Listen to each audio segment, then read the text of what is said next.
ప్రభువునందు అందరికీ నా వందనములు శుభములు తెలియజేసుకుంటున్నానండి.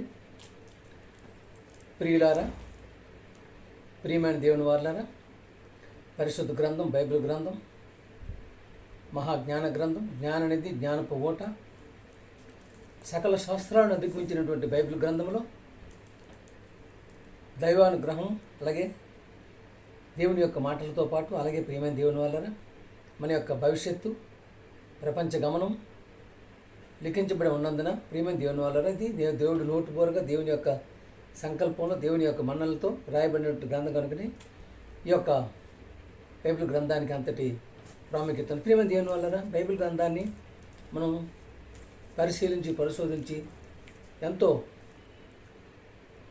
లోతైనటువంటి వాక్యాలు చదవగలిగితే ప్రియమైన దేవుని వారులారా, మన యొక్క జీవన గమనాన్ని మార్చుకునేటటువంటి పరిస్థితి ఏర్పడుతుంది. కనుకనే కేవలం భక్తిపూర్వకంగా రాసి ఉన్నదా? అయితే దీంట్లో ఏంటి? బైబిల్ గ్రంథాన్ని ఈ మధ్యకాలంలో ఏ విధంగా క్రైస్తవ సమాజం, క్రైస్తవ సహోదరులు, క్రైస్తవ పెద్దలు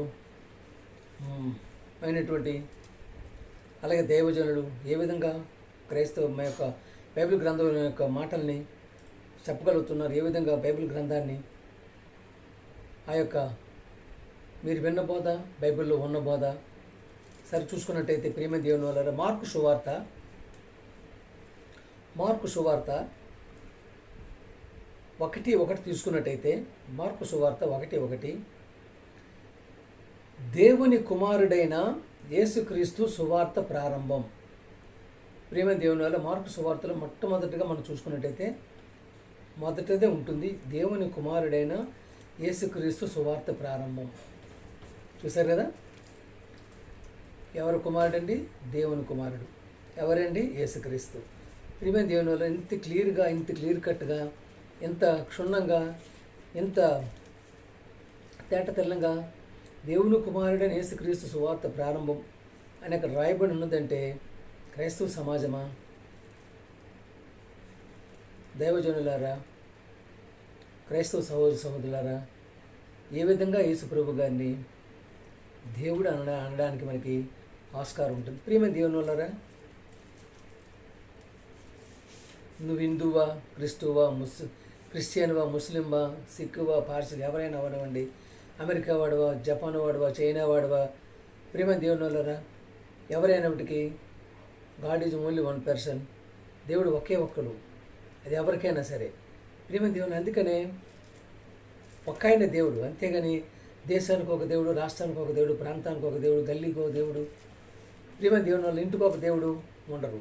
అందుకని ఒకే ఒక్క ఆయన దేవుడు ఒక్కలే, ఆయనే మీ ఇష్టం, పరమేశ్వరుడు, సర్వేశ్వరుడు, ప్రియమైన దేవుడు. అందుకనే ఈ యొక్క మహాదేవుడు, అద్భుతమైనటువంటి అద్వితీయుడు అయినటువంటి దేవునికి అంతటి శక్తిమంతుడు కనుకనే ఆయన సంకల్పాన్ని, ఆయన యొక్క ప్రణాళికలో వచ్చినటువంటి మహా లోకరక్షకుడు, మన పాప విమోచకుడు, ప్రజలందరికీ ప్రభు అయినటువంటి యేసుక్రీస్తు. ప్రియమైన దేవుని వల్లరా, యేసు ప్రభు అందరికీ ప్రభువే, అంటే ఏ ఒక్కరికో కాదు. ప్రియమైన దేవుని చూశారు కదా? అందుకంటే రాజు, ప్రభు అంటే రాజు, యేసు ప్రభు అందరికీ రాజే. ప్రియమైన దేవుని ప్రపంచానికే రాజు. అందుకని ప్రియమైన దేవుని చూసినట్టయితే మనం అసలు దేవుని ప్రణాళిక, దేవుని సంకల్పం చూసారా, ఏ ఒక్కరూ ఎదిరించలేరు. దేవుని ప్రణాళికని, దేవుని సంకల్పాన్ని ఎదిరించే శక్తి మనిషికి లేదు. మత్తయి సువార్త 11:25 చూసుకున్నట్టయితే, మత్తయి సువార్త 11:25, 11:25 ఆ సమయంలో యేసు చెప్పినది ఏమనగా, తండ్రి, ఆకాశానికి భూమికిను ప్రభువా. చూసారా, యేసుప్రభు ఏం చెప్పారండి? తండ్రి, ఆకాశమునకును భూమికిను ప్రభువా. ఆకాశానికి భూమికి ప్రభు ఎవరండి? One and only one person, is is almighty God. ప్రియమైన దేవుని, దేవుడు ఒక్క ఆయనే, దేవుడు ఒక్కలే. వాట్ ఎవర్ ఇట్ పేరు, నువ్వు ఎన్ని పేర్లు పెట్టి పిలుచుకున్నప్పుడు కూడా దేవతలు అనబడిన ఉండొచ్చు, దేవతలు అనబడిన ఉన్నవి, కానీ మనకి ఒక్కడే దేవుడు. ప్రియమైన దేవుని చూసుకున్నట్టయితే ఈ విధంగా మనం పరిశీలించుకున్నట్టు బైబిల్ గ్రంథాన్ని ఎంతో మనం క్షుణ్ణంగా పరిశీలించి చదువుకున్నట్టయితే యేసు ప్రభు గారు ఆయనలో దైవత్వం ఉంది. దేవుడి యొక్క గుణగణాలన్నింటినీ సరిపుచ్చుకొని వచ్చినటువంటి వ్యక్తి. అలాగే మన పాపాల నిమిత్తం ప్రాణం పెట్టడానికి వచ్చినటువంటి సర్వోన్నతుడు, సర్వేశ్వరుడు, మహోన్నతుడు, పరమేశ్వరుడు, మహాశక్తిమంతుడు, దేవాది దేవుడు అయినటువంటి కుమారుడుగా వచ్చి ప్రియమైన దేవుడు యేసు ప్రభు గారిని ఈయన నా ప్రియ కుమారుడు, ఈయన నందు నేను ఆనందిస్తున్నానని చెప్పడం జరిగింది. కనుకనే ఆ విధంగా మన యేసు ప్రభు గారిని మనం ఘనపరచాలి, ఆయన్ని మహిమపరచాలి. ఆయన్ని ప్రియమైన దేవుని ప్రతివాని మోకాలు యేసు నామములో దేవుని ముందు మోకరిల్లాలి. ప్రియమైన దేవుని యేసు నామములో దేవుని ముందే మోకరిల్లాలి. అందుకని ప్రియమైన దేవుని యేసు ప్రభు వారు కూడా నేను నా తండ్రి పైన నిమిత్తం వచ్చాను, నా తండ్రి చిత్తం నెరవేర్చడానికి వచ్చానని చెప్పడం ఎక్కువగా మనం చూస్తూ ఉంటాం. మత్తయి సువార్త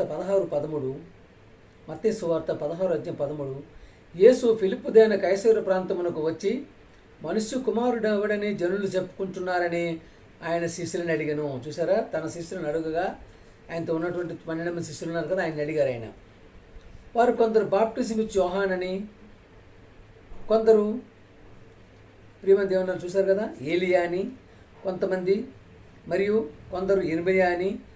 ప్రియమైన దేవుని యేసుప్రభు గురించి సమయానికి ఏలియా లేరు, ఇర్మియా లేరు. ప్రియమైన దేవుని యోహాను. అదే కొందరు ప్రవక్తలలో ఒకడని ఇవి చెప్పుకొనుచున్నారు. సరే, ప్రవక్తల లోపల చెప్పుకున్నాఅంటే అర్థం ఏంటంటే, అందుకు ఆయన 15వ అధ్యాయం, అందుకు ఆయన మీరైతే నేను ఎవడని చెప్పుకుంటున్నారని వారిని అడిగాను. మరి ఆ శిష్యులు మీరు నాతో ఇంతవరకు తిరుగుతున్నారు కదా, నాతోనే ఉంటున్నారు, నాతోనే తిరుగుతున్నారు, నాతోనే నిద్రిస్తున్నారు, నాతో నిదవుతున్నారు. ప్రియమైన దేవుని వల్ల అంటే మీరైతే నేనేమని అనుకుంటున్నారు? చూసారా, మీరైతే నేను ఎవడనని చెప్పుకుంటున్నారని వారిని అడిగాను, శిష్యుల్ని అడిగారు. అందుకు సీమోను పేతురు, చూసారు పేతురు దుడుకు మనిషి, తొందరపాటు మనిషి. ప్రియమైన దేవుని వాళ్ళు ఏమన్నా తీసినా, నీవు సజీవుడగు దేవుని కుమారుడవైన క్రీస్తు అని చెప్పాను. చూసారా, అందుకు సీమోను పేతురు, నీవు సజీవుడగు దేవుని కుమారుడైన దేవుడు సజీవుడు, దేవునికి మరణం ఉండదు, అమరత్వం గలవాడు. ప్రియమైన దేవుని వలన 1 తిమోతి 6:16 మనం చూసుకున్నట్టయితే, సమీపింపరాని తేజస్సులో ఆయన మాత్రమే వసించుచు, చూసారా, అమరత్వం గలవాడై మనుష్యులలో ఏ ఒక్కడును దేవుని చూడలేదు, చూడనేరడు, చూడబోడు. ప్రియమైన దేవుని వలరా పేతురు ఏమన్నారు? అందుకు సీమోను పేతురు, నీవు సజీవుడకు దేవుని కుమారుడువైన క్రీస్తు అని చెప్పాను. యేసుప్రభుడు అనాలి కదా, ఏమయ్యా నీకు దిమాకు ఉందా లేదా, నీకు నాతో తిరుగుతూ ఎట్లా చెప్తావు, అసలు నేనే దేవుడు కుమారుడు అంటే వీటని ఆయన గసలాలి కదా, ఆయన్ని కసురుకోవాలి కదా. కానీ అందుకు యేసుప్రభు ఏమన్నాడు చూడండి. అందుకు యేసు, సీమోను బర్యోనా, నీవు ధన్యుడవు, పరలోకమందున్న నా తండ్రి ఈ సంగతి నీకు బయలుపరిచనే కానీ నరులు నీకు బయలుపరచలేరు. చూసారా, పేతురు దేవుని యొక్క సంకల్పం, దేవుని యొక్క మార్గంలో, దేవుని యొక్క చిత్తంలో ఎంతగా ఉన్నాడు అనేది యేసుప్రభు దానికి మనకి హెచ్చిస్తున్నారు. చూసారా, సీమోను బర్యోనా, నీవు ధన్యుడవు. చూసారా, ధన్యుడు అన్నారు. అంతేగాని ఏమైనా నీకు దిమాకు ఉందా, దిమాకు లేదా, అసలు నీకు మతి శుద్ధి ఉందా లేదా, అసలు నువ్వు మనిషివైన వెనకాల తిరుగుతూ ఉంటే నువ్వు వచ్చి ఎవరినో దేవుడు అంటావు అని అనాలి కదా. కానీ ఏమన్నారు ఆయన? అందుకు యేసు, సీమోను బర్యోనా, నీవు ధన్యుడవు, పరలోకమందున నా తండ్రి ఈ సంగతి నీకు బయలుపరిచనే కానీ నరులెవ్వరూ నీకు బయలుపరచలేదు. చూసారా, యేసు ప్రభు దేవుడు కుమారుడని ఎవరైతే అంగీకరిస్తున్నారో వాళ్ళకి తండ్రి యొక్క ఆశీర్వాదకరం, అలాగే తండ్రి యొక్క ధన్యత ఉంటేనే, తండ్రి బయలుపరిస్తేనే కానీ చెప్పలేరు. ప్రియమైన దేవుని ఇప్పుడున్న క్రైస్తవ సమాజం అంతా కూడా ఆ విధమైనటువంటి మనోనేత్రాలు, గుడ్డుతనం కలిగించిన మనోనేత్రాలతో బైబిల్ చదవగలుగుతున్నారు కనుకనే ఈ విషయాన్ని చెప్పలేకపోతున్నారు. మరియు చూసారా, ఎంతటి అత్యున్నతమైనటువంటి అద్భుతమైనటువంటి మన్నన పేతురు పొందగలిగారో. మరియు నీవు పేతురువు, ఈ బండ మీద నా సంఘమును కట్టుదును. ఎవరి బండ? ఈ బండ అంటే ఎవరా బండ? యేసుక్రీస్తు. చూసారా, ఈ బండ మీద నా సంఘమును కట్టుదును, పాతాళ ద్వారములు ఎదుట నిలవలేవు, దాని ఎదుట నిలవలేరవని నేను నీతో చెప్పుచున్నాను. చూసారా ఎలా కడుతున్నారు సంఘం? ఏమి సంఘం ఉంది? ఏ విధమైన సంఘాన్ని నువ్వు కడుతున్నావు? చూసారా, నీవు పేతురువు, ఈ బండ మీద నా సంఘమును కట్టుదును. చూసారా, క్రీస్తు అనే బండ మీద నా సంఘమును కట్టుదును, పాతాళ ద్వారంలో దాని ఎదుట నిలువనేరవు అని నేను నీతో చెప్పుచున్నాను. చూసారా, సంఘం కట్టాలంటే నువ్వు తప్పనిసరిగా యేసుక్రీస్తు దేవుని కుమారుడు ఒప్పుకోవాలి, యేసుక్రీస్తు దేవుడిని లేపారని ఒప్పుకోవాలి, మృతుల నుండి దేవుడిని ఆయన లేపారని ఒప్పుకోవాలి, ఇప్పుడు ఆయన దేవుడు కుడిపార్శ్వంలో కూర్చున్నాడు ఒప్పుకోవాలి. అంతగా విశ్వసిస్తేనే ప్రేమ దేవుని వల్ల బైబిల్లో నీకు బ్రతుకుంటుంది, ప్రేమ దేవుని వల్ల నిత్యజీవం ఉంటుంది. అందుకనే చూశారు కదా, పరలోకం యొక్క తాళపు చెవులు నీకు ఇచ్చేదను. చూసారా, పరలోక రాజ్యం తాళపు చెవులు ఇచ్చారు, పరలోక రాజ్యం యొక్క తాళపు చెవులు ఇచ్చారు. చూసారా, మనం ఎక్కడ ఉన్నప్పుడు తెలుసు కదా మీకు, పరలోక రాజ్యం అంటే ఎక్కడో పరలోకం ఉందనుకుంటున్నారా? ప్రేమ దేవుని వల్ల ఇప్పుడు మనం ఉంటుంది పరలోక రాజ్యం. ఇది పరలోక రాజ్యం యొక్క తాళపు చెవులు నీకు ఇచ్చారు ఆయన, పరలోక రాజ్యం సాలవసలు ఇచ్చారు. చూసారా, ఎంతటి ధన్యత పొంది ఉన్నాడు పేతురు. ఏంటి, యేసుప్రభు దేవుడు కుమారుడు చెప్పేటప్పటికి యేసుప్రభు గారికి ఎంతో సంతోషం, ఆనందం, ఆహ్లాదం కల్పించి, చూసావా నీ ఒక్కడవే, నా తండ్రి చెప్తేనే కానీ అది బయలుపరచలేవు, వేరెవరు బయలుపరచలేరు అని చెప్పి ప్రేమ దేవుని వల్లరా అంతటి మహోన్నతుడు, లోకరక్షకుడు, పాప విమోచకుడు, ప్రజలందరికీ ప్రభు అయినటువంటి యేసుప్రభు గారు ఒప్పుకోవడం జరిగింది. చూసారా, ఆయన్ని పేతురుని అంతగా హెచ్చించారు. ప్రేమ దేవుని వల్ల మరొక విషయం మనం గమనించుకున్నట్టే లూకాసు వార్త 8:26, వారు గలిలయకు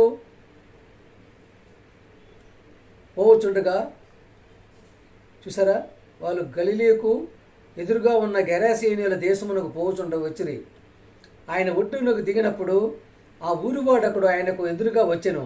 వాడు దెయ్యములు పట్టిన వాడై బహుకాలము నుండి బట్టలు కట్టుకొనక సమాధులలోనే కానీ ఇంటిలో ఉండువాడు కాడు. చూసారా, ఎవడు? దెయ్యములు పెట్టినాడు, అపవిత్రాత్మ పెట్టినాడు, ప్రేమ దేవుని అపవిత్రాత్మ పెట్టినాడు, దెయ్యాలు మొత్తం వాడు చుట్టూనాడు, బట్టలు లేవు, కట్టు బట్టలు లేవు, సమాధుల్లో ఉంటున్నాడు, తిరుగుతున్నాడు, ఎక్కించుకుంటున్నాడు. తెలియదు కదా దెయ్యం పెట్టిన వాళ్ళు ఎలా ఉంటారు, వాళ్ళు ఏం చేస్తారు వాళ్ళకే తెలియదు. చూసారా, ఆయన ఏమంటున్నాడో చూశారు కదా, దెయ్యం పెట్టినవాడు. వాడు యేసును చూసి కేకలు వేసి ఆయన ఎదుట సాగిలిబడి, యేసు, సర్వోన్నతుడైన దేవుని కుమారుడా, నాతో నీకేమి, నన్ను బాధపరచకమని నిన్ను వేడుకొనుచున్నానని కేకలు వేసి చెప్పాను. చూసారా, ఒక దెయ్యం పెట్టినవాడు, అపవిత్రాత్మ పెట్టినవాడు, తెలివి లేనివాడు. చూసారు, దెయ్యం పెట్టిన వాళ్ళు ఎట్లా ఉంటారు, ఏ తెలివి ఉండదు. కానీ అటువంటి వాడు కూడా యేసు ప్రభువుని చూడగానే ఏమన్నారు, వాడు యేసును చూచి కేకలు వేసి ఆయన ఎదుట సాగలబడి, సర్వోన్నతుడైన దేవుని కుమారుడా, నాతో నీకేమి, నన్ను బాధపరచకమని నిన్ను వేడుకొనుచున్నానని కేకలు వేశాను. చూసారా, ఏమని దేవుని వలరా ఇంతటి మాత్రమైనటువంటి గ్రంథాన్ని, ఎంతటి అద్భుతమైనటువంటి బైబిల్ గ్రంథాన్ని, ఎంతటి విషయాన్ని బయలుపరిచినటువంటి గ్రంథాన్ని మనం ఏ విధంగా చదువుకుంటున్నాం, ఏ విధంగా నెమరు వేసుకుంటున్నాం, ఏ విధంగా మన యొక్క సంఘాల్లో చెప్పగలుగుతున్నాం మనం గమనించుకుంటే అయితే ప్రేమ దేవుని వలరా. అందుకనే ప్రతి ఒక్కరూ కూడా గమనించుకొని అసలు యేసుప్రభు గారు ఏంటి, యేసుప్రభు గారి క్యారెక్టర్ ఏంటి, యేసుప్రభు గారు వచ్చిన పని ఏంటి అని గుర్తుకుంటున్నట్టయితే చివరి వరకు మనం నిత్యజీవం పొందడానికి అవకాశం. చూశారు కదా, యేసు దేవుడు కుమారుడని ఎవరైతే ఒప్పుకుంటారో వారికి నిత్యజీవం ఉందని చెప్పి బైబిల్ గ్రంథంలో రాయడం జరిగింది. ప్రేమ ఎందుకనే ప్రతి ఒక్కరూ కూడా ఆ యొక్క మాటలకు అనుగుణంగానే మనం నడుచుకోవాలి. అలాగే ఆయన చేసిన పని, ఆయన చూపినట్టు ప్రేమ, ఆయన చూపినటువంటి సహనం, ఆయన చూపినట్టు నిన్ను వల్ల పొరుగు వాడిని ప్రేమించామనేటటువంటి మాటను గుర్తుపెట్టుకుంటూ ప్రతి ఒక్కరూ క్రీస్తు మార్గంలో నడవాలి. ఆయన ప్రేమతత్వాన్ని, ఆయన దయాలత్వాన్ని, ఆయన సహనత్వాన్ని ఉంచుకుంటూ ప్రతి ఒక్కరూ క్రీస్తు మార్గంలో నడాలని కోరుకుంటూ అందరికీ వందనం పాట పాడుకుంటాం. అతి వర్ణనాతీతుడా ఆరాధనకు యోగ్యుడా, ఆరాధనకు యోగ్యుడా, స్తుతింతును నిన్ను ఘనపరతును, స్తుతింతును నిన్ను ఘనపరతును. అతి వర్ణనాతీతుడా ఆరాధనకు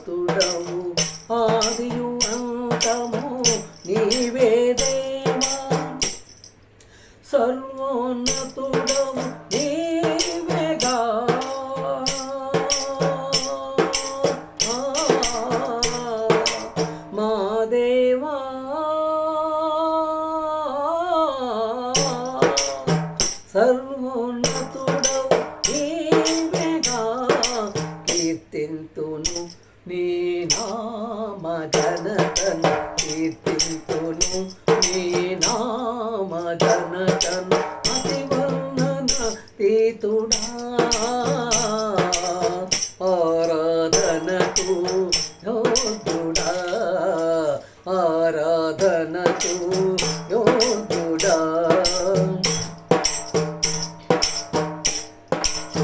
విశ్వమంతయు చేసిన వాడవు, ఏదియు నీకు మరుగైలేదు.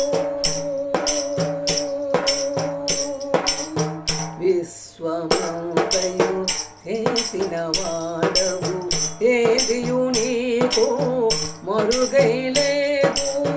కునుకులేని కన్నులు నీవి, మా తండ్రి. కునుకులేని కన్నులు నీవి, వివరింతును నీ నామ ఘనతను, వివరింతును నీ నామ ఘనతను. అతివర్ణనాతీతుడా ఆరాధనకు యోగ్యుడా, ఆరాధనకు యోగ్యుడా. మరపురాని మహాదేవుడవు, విలువైనది నీ చేతి మహిమా.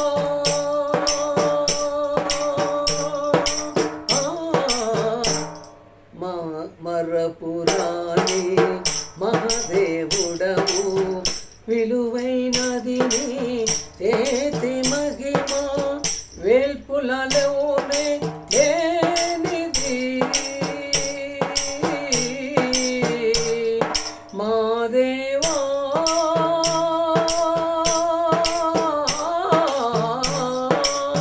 వేల్పులలోనే లేనిది ఈ మధుర మాధుర్య హరితము, ఈ మధుర మాధుర్య హరితము.